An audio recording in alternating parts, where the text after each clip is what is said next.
Police arrested at least 18 people Wednesday after demonstrators gathered outside the headquarters of the St. Louis Police Department. Most gathered outside carrying what they described as eviction notices and demanding to see police officials. Some of the protesters managed to get inside but were stopped by police using pepper spray. Protesters in St. Louis weren't the only ones who hit the streets last night. Demonstrations were also held in San Francisco, New York, and multiple other cities, loosely organized under the Twitter hashtag Black Lives Matter. Patrice Cullors is a co-founder of the movement, and she joins me now. Patrice, tell us where this movement goes from here. There were some calls for the demonstrations to slow down after 2 police officers were killed in New York, but that doesn't seem to be happening. No, it's not. And many of us across the country that are part of the Black Lives Matter movement plan on hosting protests today. Folks in Los Angeles have been occupying the Los Angeles Police Department headquarters. As we saw people in Ferguson occupy the Ferguson Police Department.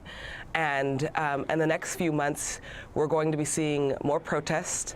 We'll be seeing more folks getting involved in the movement, and we're going to be seeing a clear agenda around where we want to take some of our demands. So tell us about some of those asks, like what that agenda is. What are some of the concrete changes that the movement is looking to see in terms of policing?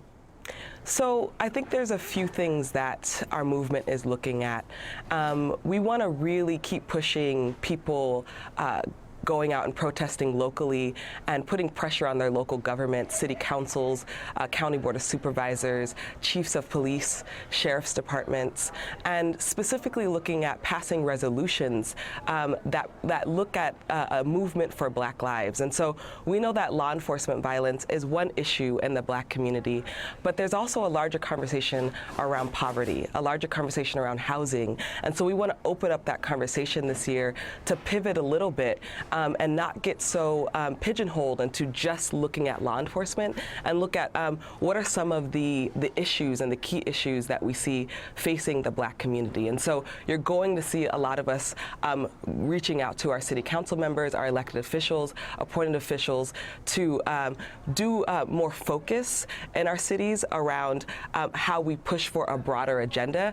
And you're going to also see us going nationally, going to Congress and hosting congressional hearings on conversations that are happening in the Black community in particular. Well, I mean, and you did say, and I think it's important to point out that you are talking about a broader movement beyond just policing. But at least in New York particularly, there has been a lot of, I guess, a response from police unions, not directly to the protesters, but to politicians, people that you said you are petitioning for change, people like Mayor Bill de Blasio. What have you made of the response of some police unions, some police agencies, to the politicians who appear to be taking your side?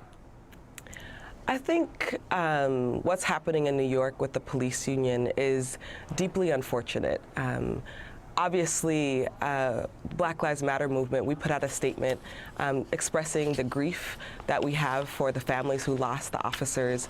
And we also said, let's not get this confused with the broader movement that's not singling out single officers, but actually looking at a system that has systematically subjugated Black communities in particular, and systematically have murdered Black communities. And let's not get these two situations tangled up. And so I think what's happening in New York with the police union is actually unfortunate, because they're missing the mark. When we're talking about creating greater accountability for law enforcement, when we're talking about constitutional policing, we're actually pushing an agenda that will support law enforcement in the long run. And when unions actually turn their backs against a New York mayor that has been trying to really push for reform, I think that's deeply unfortunate. Yeah, and these protests have not slowed down since last summer. How long do you see them continuing, and do you think they will continue to grow and to spread around the country? we've marked 2015 as the year of resistance and the year of resilience. So like I said, there are protests planned for today that people are going to see later on today. People are going to be continuing to show up to their law enforcement agencies demanding particular reform.